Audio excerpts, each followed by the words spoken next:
చేసేటువంటి కుట్ర జరుగుతూ ఉంది.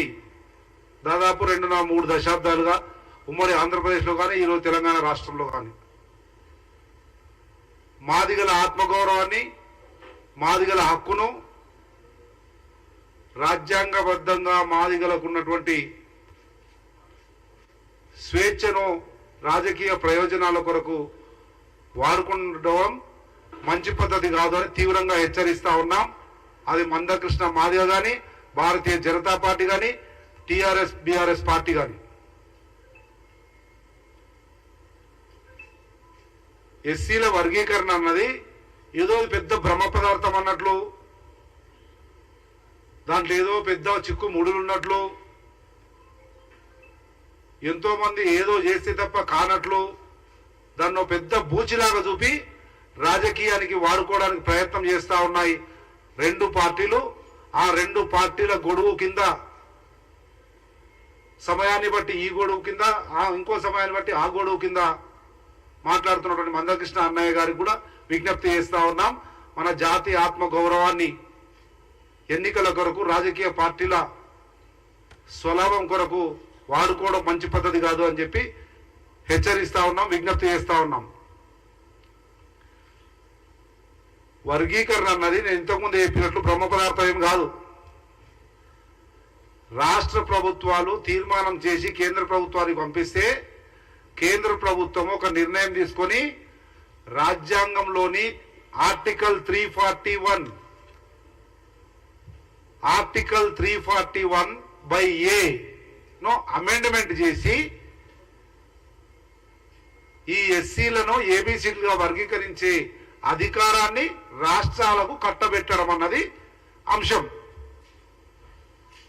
దాన్ని ఏదో పెద్ద మసిపూసి మారేడుకాయ చేసి నరేంద్ర మోడీ దగ్గర, లేదంటే కిషన్ రెడ్డి దగ్గర, వెంకయ్య నాయుడు దగ్గర, లేకపోతే కొన్ని రోజులు అంతకుముందు కేసీఆర్ దగ్గర బతిమిలాడు, మొక్కుడు, దండాలు పెట్టుడు, మన ఆత్మగౌరవాన్ని ఏం చేయాల్సిన అవసరం లేదు అన్న విషయాన్ని గుర్తు చేస్తా ఉన్నాం. ఆ 341A ఆర్టికల్ను అమెండ్మెంట్ చేయమని, సవరించమని గర్వంగా చెప్తా ఉన్నాం. మేమందరం కాంగ్రెస్ పార్టీయే మొదటి అడుగు వేసింది, అది మేము చెప్పడం కాదు. గౌరవ మా అందరికి ఇష్టమైన నాయకుడు మందాకృష్ణ మాదిగ గారే స్వయంగా రాసినటువంటి లేఖ. Shri Mandakrishna Madiga, founder president.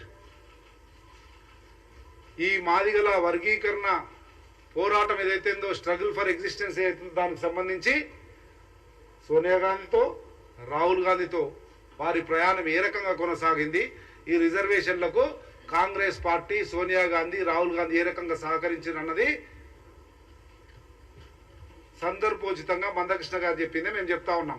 మాదిగ గారు వ్యవస్థాపక ఎంఆర్పిఎస్ అధ్యక్షుడుగా ఉండి అనేక సందర్భాల్లో మందకృష్ణ గారు చెప్పినటువంటి వాటినే ఉటంకిస్తా ఉన్నాయి. ఇది స్వయంగా మందకృష్ణ గారు రాసినటువంటి పుస్తకాలు. వాటిలో డాక్యుమెంటరీ ఎవిడెన్స్తో సహా అనేక సందర్భాల్లో కాంగ్రెస్ పార్టీ తప్ప మాదిగలకు శరణ్యం లేదు, పరమావధి లేదు, కాంగ్రెస్ పార్టీ మాత్రమే మనకు చట్టబద్ధంగా న్యాయం, ధర్మం చేస్తుంది అని మందకృష్ణ గారే చెప్పినటువంటి విషయాలను మీకు సాక్ష్యంగా, సందర్భోచితంగా తెలియజేస్తా ఉన్నాం.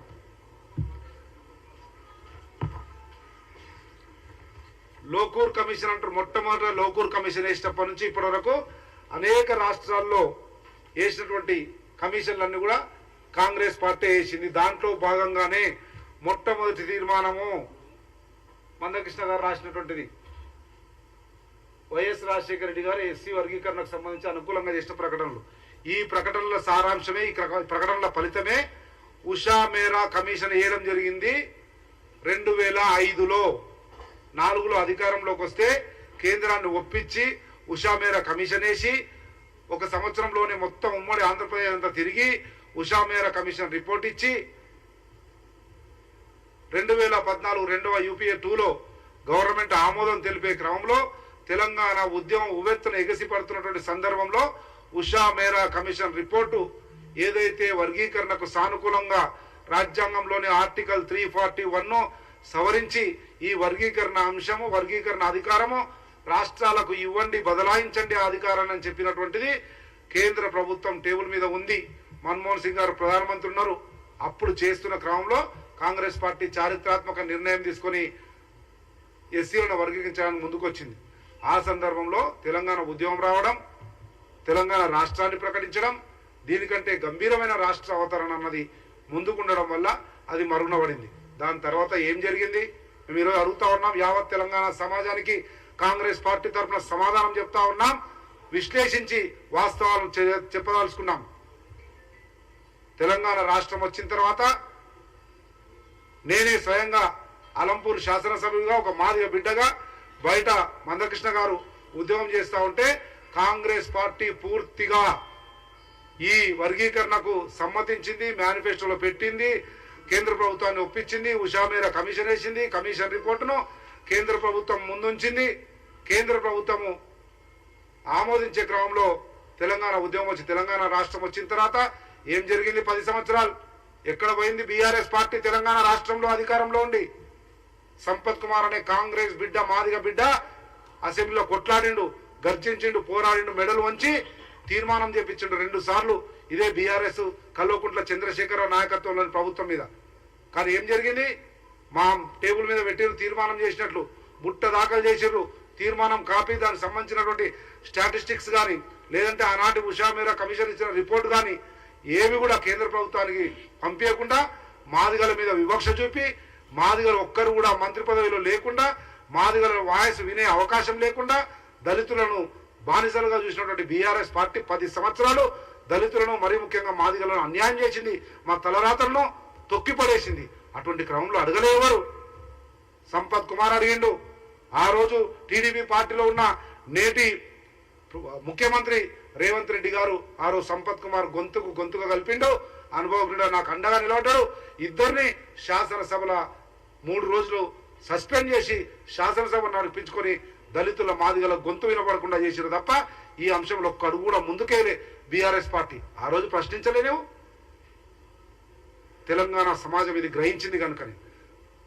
అదే ఉషామేర కమిషన్ రిపోర్ట్ అక్కడ ఉంది.